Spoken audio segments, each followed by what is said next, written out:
Tony from CassetteCombat.com. So I did a video a while ago, right here, bing, where I compared some early TDK SAs and some early Maxell XL2s with more modern counterparts. Yes, it wasn't an entirely fair test, but it was just saying that vintage cassettes are great, but don't dismiss the modern ones.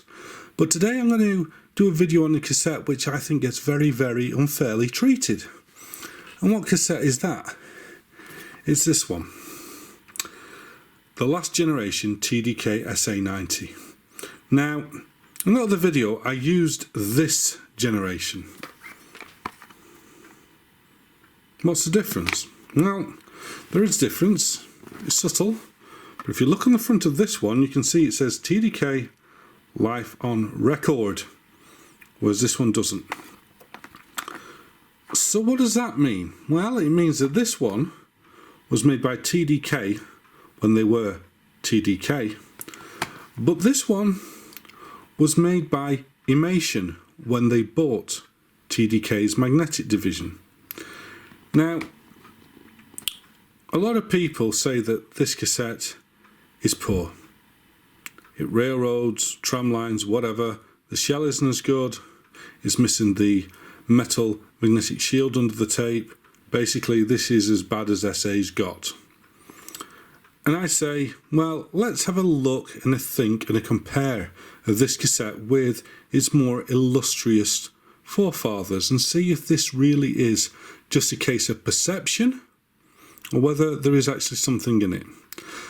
I mean, if we actually look at the wrappers themselves, on the front it's very subtle, the difference, just a life on record, but around the back it is quite different. If we look at this one here, we can see it says TDK Corporation, and it's got all this here. And on the side we can see it says, you know, TDK Europe, Luxembourg.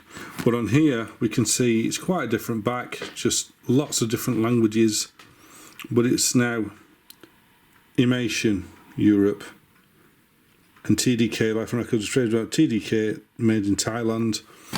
These ones, it doesn't say where these are made, but we've got to sort of, I don't know, step back and look at it. I mean, I'm going to go back even further now and take this cassette. Now this is the 1995 SA, okay? Look at the shell. That's not what's in here, but this, I'm just showing you. This is 1995, all TDK SA, made when recording media like cassette was still the #1 recording media in the world. This had to be good. So if we look at that, and then we look at this, which is the Imation TDK SA, if we actually look, apart from the printing, is there any real difference between these cassettes? I mean, seriously, I mean, the plastic feels the same, it looks the same, the hubs are the same. The only real difference, apart from the printing, is when you look underneath, you can see that the earlier one has, I don't know if we can make it out here, it's got a metal plate in the bottom, and this one doesn't, and the foam pads seem to be different, a bit thinner in the Imation one. But apart from that, there's not a heck of a lot of difference between these two. So I guess what I'm trying to do in this video is show you that yes, this isn't a TDK, but think about it. Imation bought TDK, it bought its formulations, its production facilities, yeah, and of course its machinery. Do you think they spend all that money buying the leader to then say, hey, you know what, boys and girls, let's make a brand new formulation and sell that, as opposed to them just using the formulation they've got with the machinery they've got, the shell mouldings that they've got? Are they just going to create brand new or use what they've got? Think about it in business sense, and let's find out.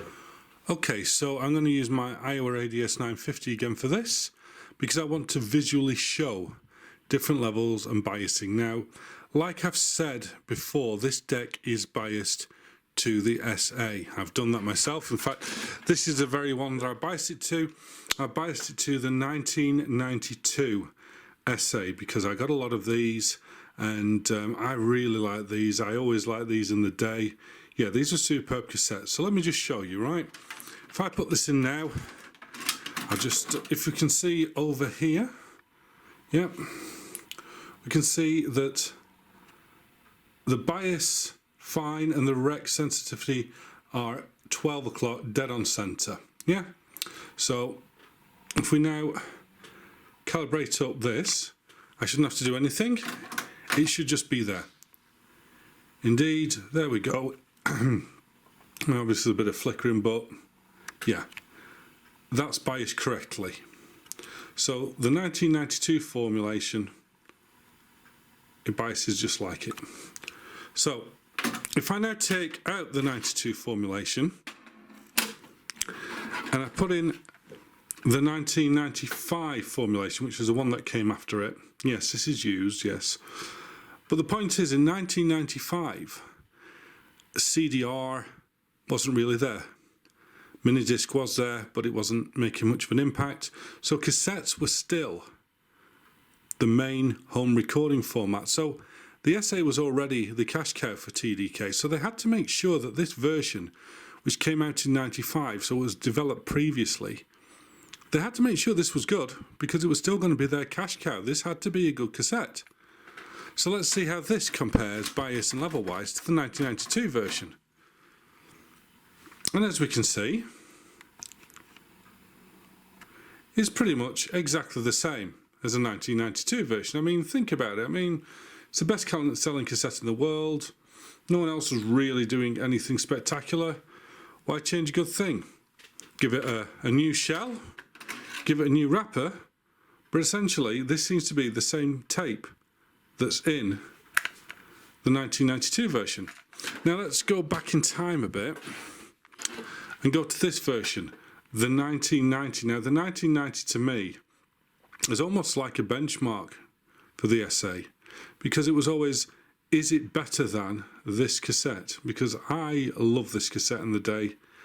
And I you know, when I did calibration tapes and stuff, until I got some 20-minute BASF reference Maxima 2s, which were ideal for calibration cassettes, this is what I made my calibration cassettes on, the 1990 SA. Now let's see how this compares, this formulation, to the 92 and the 95, which seem to be the same.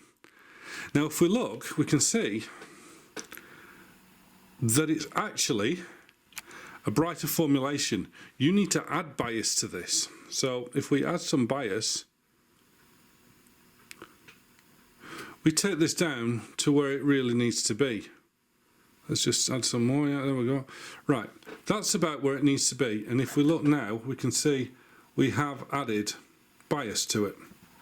So that's how the 1990 formulation is. And I don't think many people have anything bad to say against the 1990 formulation apart from the usual railroading. But, you know, the railroading, I've had it on as far back as 86 SAs. Now, I guess it's just how much you use them. If you're going to run a cassette through a deck that perhaps isn't quite perfect, you're going to get some issues. Or if you're going to run it through a perfect deck hundreds of times, you're going to get some issues. But let's now look and see how this SA90 compares. Now, I've left this at the same biasing levels as the 1990 for a reason.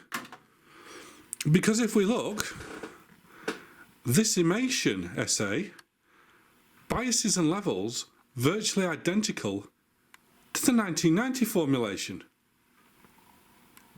So this is a different formulation to the 92 and the 95. It seems to be more a formulation of the 1990 version. Why? Who knows? But all I do know is that the 1990 is well regarded and is a well regarded SA formulation, and this seems to have the same tape in it. So now I'm going to record something nice on this for you, and you can listen to how good this tape really is.